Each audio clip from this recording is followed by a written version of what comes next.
you are the master of your reality, if you can understand that. You live in a fantasy, if you can understand that. Bob Marley said something interesting. He said, emancipate yourself from mental slavery. None but ourselves can free our mind. Have no fear for atomic energy, because none of them can stop the time. Stop here.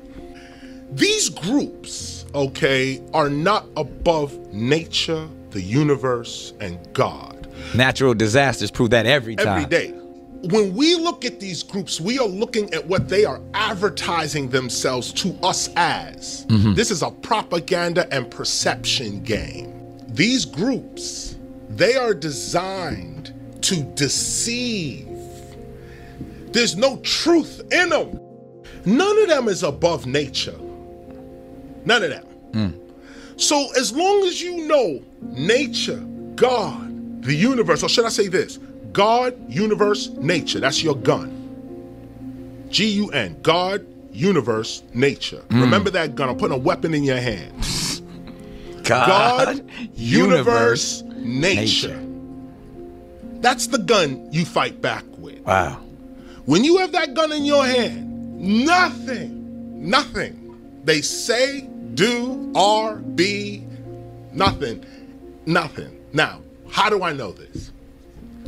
Hip hop.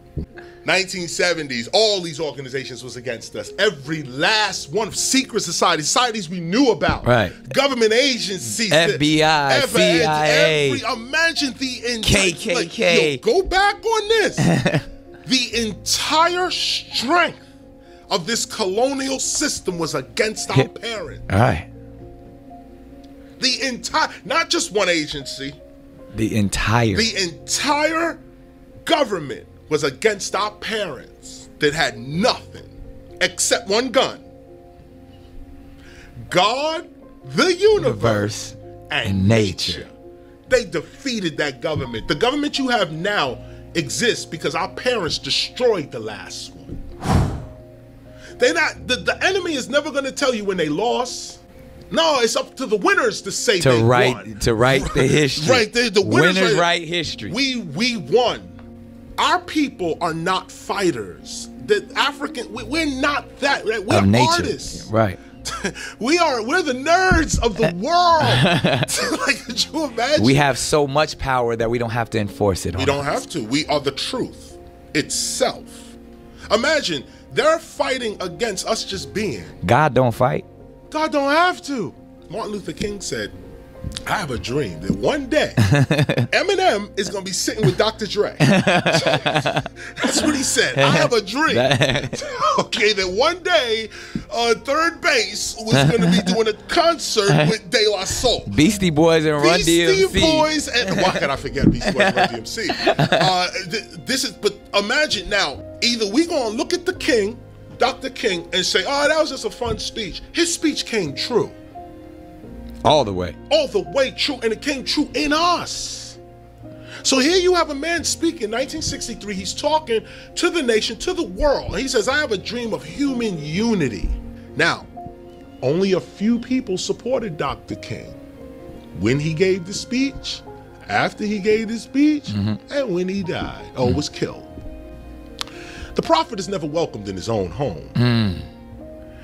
And so we look at the words of our prophets, and I'm just saying Dr. King, there's Garvey, Kwame Ture, Malcolm X, and others. I mentioned them, we could look them up and you know them. Martin R. Delaney. We don't heed their message. We don't heed their message, and it's not a criticism of our people. We've been trained to be objective to our education. So even though we learn about our ancestors, we never become them. We can learn all day about great men and women of our ancestry, but we will never continue them. Because their energy is eternal. Their energy is with us right now. If you could tune into it. Right.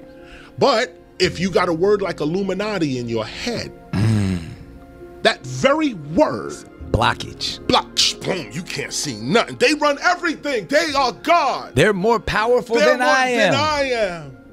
They're everything. They're sitting back just like you are watching the same television you watch. Right. And they're just as afraid. And this is the sick part. Okay, here's the sick piece. It's not our children that are affected by this. These are intellectuals that are affected by this. Facts. The smarter you get, it seems the dumber you get. The smarter our intellectuals become, the more cowardly they become. This has something to do with this colonial education we're getting, because I know some great black minds. You know, I'm in the university system. I see these minds. I talk. People, great minds. But that paycheck is going to dictate what's going to come out that mind. Or come out your mouth of that mind. And that paycheck is based off of that other piece of paper that they got to affirm their paycheck. I got master's degree. So therefore I get paid more. I get paid more. Therefore I'm controlled by your system. Let me I know the truth, but let me not speak it right now. Nah, because I can't. I got to feed my family. Right. Now, feeding your family is way more important than speaking the truth to a people that's going to treat you like they did Dr. King. If there was a reward to speaking truth, more people would. The true human resource is the mind. We never lost our lands. We lost our minds. We never lost land. The land is still there. We don't have the mind to go get it. We didn't lose our land. We lost our mind. What we are discussing is not in books. Knowledge like this, awareness like this, comes from within. Trust your ancestors. You have to become your ancestors in order to know them. Wow. So you continue Garvey in order to know him. Wow. There's a saying that says that in a society that is based on lies, you can do anything. So yeah, we're in a situation where the simplest things like peace, love, unity, joy, simple stuff. Simple. Easy concepts that everyone wants. That everyone wants and understands. You can't have it in a colonial situation. In fact, colonialism its presence is stepping on those things. Absolutely. Okay, so we can't have that. But now, you mentioned God. Anything you give a God is good for a God.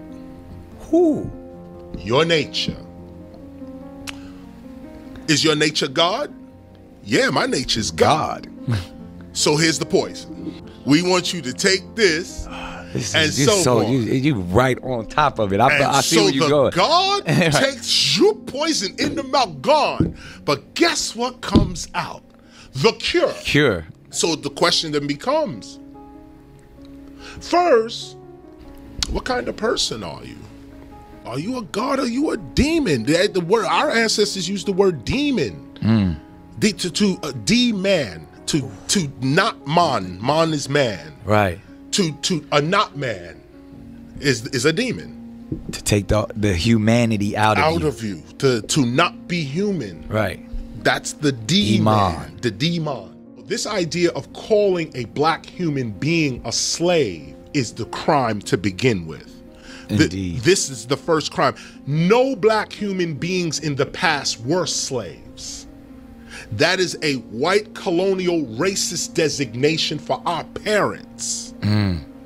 Our parents could never be slaves. They were skilled laborers. They were the ones that came here and planted the rice, planted the corn, planted the tobacco, planted the weed, the marijuana, planted, they didn't want to talk about that, planted, built the roads. We came over as architects.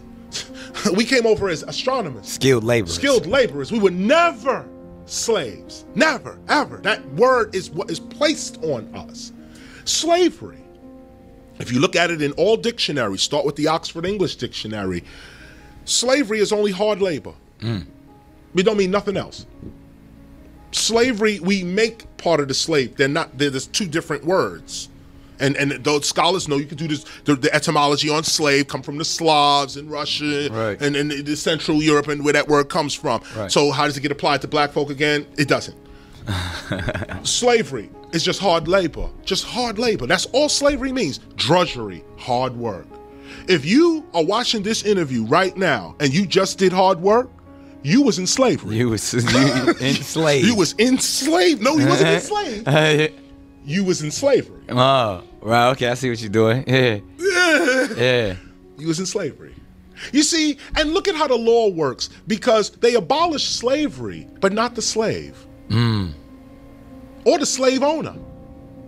Imagine, you abolish slavery, but the slaves, meaning we don't have sovereignty. What does it mean to be a slave? You are dependent on another. You are the slave. You are the dependent. As we all are. As we all are, on their system, on their laws, on their medicine, on their education, on their... The minute we get that sovereignty, then we are actually not slaves in law. But legally, we still slaves right now. That's what our birth certificate. That's what a birth certificate. Come on, you're a piece of property. We're born into this debt system, and you have a piece of paper that someone else owns, and they can buy and sell it at any time. And they're buying and selling it. We're all property now, but we're property in a fantasy, because ain't no human being somebody property. But now here's the point. But if you're going to run around acting like you property, if you're going to run around ignorant of the fantasy. The slave mindset. Come on now, emancipate yourself from mental slavery. If you're going to allow yourself, see, this is why America is great. This is the greatest country in the world. The fantasy corporation. The fantasy, this is why America is great, because America will put the liquor store and the library on the same block. And say it's up to you. Make your choice. Make your choice. You go to the liquor store. How can God, how can karma ever strike America? If your history, it's a balance, and the balance is on that $1 bill. You see it right there, the key, the balance. This is what it is, the deception. The ego facing two ways. Oh. Deception. But you can make your own choice. You can make your choice. So if you're going to make the choice to be an idiot. Are you a god? Are you a demon? Damn, and there we back to that again. Simple as that. Simple as that.